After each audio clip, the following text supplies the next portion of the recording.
पहले तक चंबल को सिर्फ इन्हीं 3 शब्दों से जाना जाता था, लेकिन आज इसकी तस्वीर थोड़ी साफ लेकिन धुंधली है। मध्य प्रदेश को बने 70 साल कंप्लीट होने जा रहे हैं और आज मध्य प्रदेश में 10 डिवीजन्स बन चुके हैं, जिसमें से एक चंबल डिवीजन है। इसमें भिंड, मुरैना और श्योपुर जिले आते हैं, जो डेवलपमेंट के मामले में सबसे ज्यादा इग्नोर किए जाते हैं। कभी डाकुओं का गढ़ रहा ये रीजन आज भी पिछड़ा हुआ क्यों है? क्या सरकार का मकसद सिर्फ डाकुओं से मुक्ति में? हम एनालिसिस करेंगे कि पोटेंशियल होने के बाद भी आज 70 साल बाद चंबल रीजन इतना पिछड़ा हुआ क्यों है, सरकार इस रीजन को लेकर कितना सीरियस है और यहाँ पर कितने डेवलपमेंट प्रोजेक्ट्स चल रहे हैं। लेकिन सबसे पहले समझेंगे चंबल के इतिहास को, आखिर क्यों ये रीजन इतना डेंजरस माना जाता था। चैप्टर 1।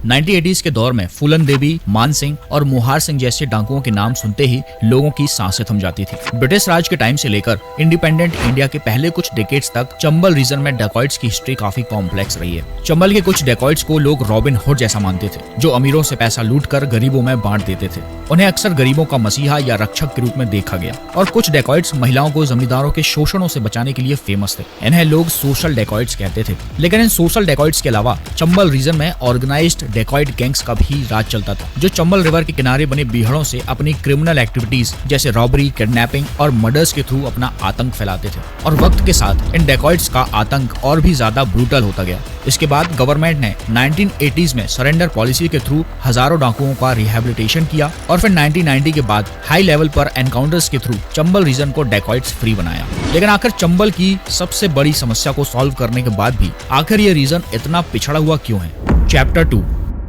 1980 में मध्य प्रदेश के 3 जिले भिंड, मुरैना और श्योपुर को मिलाकर चंबल डिवीजन बनाया गया था। ये तीनों जिले मध्य प्रदेश की उत्तरी सीमा बनाते हैं। श्योपुर राजस्थान के साथ, मुरैना राजस्थान और उत्तर प्रदेश के साथ और भिंड उत्तर प्रदेश के साथ अपनी बॉर्डर शेयर करता है। ये तीनों जिले मध्य भारत के पठार का हिस्सा हैं, जो मध्य प्रदेश का 10.7% एरिया कवर करता है। इंदौर के पास से निकलने वाली मध्य प्रदेश की दूसरी सबसे बड़ी नदी चंबल इन तीनों जिलों से बहती है, जो मध्य प्रदेश और उत्तर प्रदेश की बॉर्डर भी बनाती है। चंबल नदी इस पूरे रीजन की ज्योग्राफी को काफी ज्यादा अफेक्ट करती है। यहाँ कई छोटे बड़े रिवाइंस पाए जाते हैं, जिन्हें बीहड़ कहा जाता है। आज ये बीहड़ इस रीजन की सबसे बड़ी समस्या बन चुके हैं। हर साल ये बीहड़ और भी ज्यादा फैलते जा रहे हैं। इन बीहड़ों की चपेट में जो भी गांव आता है, वहाँ का एग्रीकल्चर, रोड्स और यहाँ तक कि जानवरों को मिलने वाला चारा तक पूरी तरह खराब हो जाता है, जिसके कारण 1000 से ज्यादा गांवों को यहाँ से माइग्रेट करना पड़ा। एक समय चंबल की जिस 1.5 लाख हेक्टेयर फर्टाइल जमीन में मस्टर्ड, शुगर कैन, पल्सेस और व्हीट उगाया जाता था, आज वो जमीन पूरी तरह बंजर हो चुकी है, जिसके कारण कई भूमिहीन किसानों को यहाँ से माइग्रेट करना पड़ा।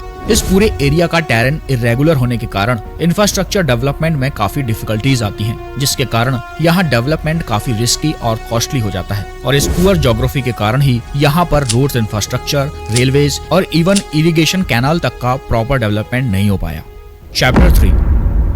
भिंड, मुरैना और श्योपुर में मस्टर्ड का लार्ज प्रोडक्शन होता है। मुरैना को दूध उत्पादक जिला और शहद जिले के नाम से जाना जाता है, जबकि श्योपुर को अमरूद उत्पादक जिला कहते हैं। आज पूरा चंबल डिवीजन मध्य प्रदेश की इकोनॉमी में 4.5% का कंट्रीब्यूशन करता है और यहाँ की 70% पॉपुलेशन एग्रीकल्चर पर डिपेंड है, जिसके लिए यहाँ प्रॉपर इरिगेशन फैसिलिटीज तक नहीं है। आज जहाँ मध्य प्रदेश की इकोनॉमी 6.5% के साथ ग्रो कर रही है, वहीं चंबल का जीडीपी ग्रोथ रेट सिर्फ 3.2% है। यहाँ के 8.4% यूथ बेरोजगार हैं, जबकि मध्य प्रदेश का एवरेज अनएम्प्लॉयमेंट रेट 6.1। चंबल का इंफ्रास्ट्रक्चर डेवलपमेंट अब ग्रेजुअली मोमेंटम ले रहा है, लेकिन अब तक की ज्योग्राफी और पॉलिसी नेग्लेक्ट के कारण ये रीजन कनेक्टिविटी में काफी पीछे रह गया और अब अपकमिंग मेगा प्रोजेक्ट्स के थ्रू चंबल को डेवलप किया जा रहा है। सबसे पहला है चंबल एक्सप्रेसवे या अटल प्रोग्रेस वे। ये 404 किलोमीटर का ग्रीनफील्ड एक्सप्रेसवे प्रोजेक्ट है, जिसे 2027 तक पूरा करने का टारगेट है। ये राजस्थान के कोटा को मध्य प्रदेश के भिंड के थ्रू यूपी के इटावा से कनेक्ट करेगा। इस प्रोजेक्ट की एस्टिमेटेड कॉस्ट 23,645 करोड़ रुपए है, जो भारत माला परियोजना का हिस्सा है। इसके बाद है चंबल सेंचुरी ब्रिज।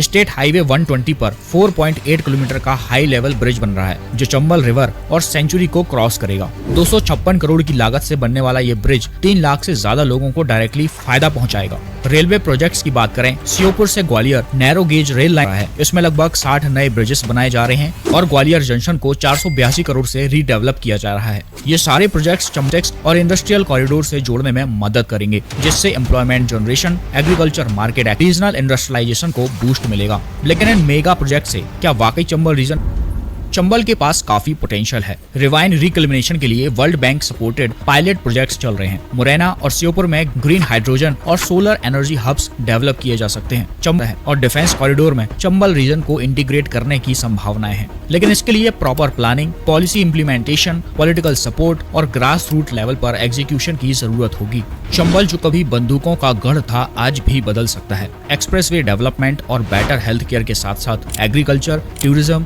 और इंडस्ट्रियल डेवलपमेंट के जरिए भी इस रीजन को नए विकास पथ पर लाया जा सकता है। खासकर ऑर्गेनिक फार्मिंग, इको टूरिज्म और एग्रो बेस्ड इंडस्ट्रीज के लिए चंबल में जबरदस्त पोटेंशियल है। अगर आप चंबल से हैं तो कमेंट में जरूर बताइए कि कौन से रीजनल इश्यूज या चैलेंजेस हैं जो मैंने कवर नहीं किए। शायद आपके जिले या गाँव की कोई खास समस्या हो जो हमारी नजर से छूट गई हो। और अगर आप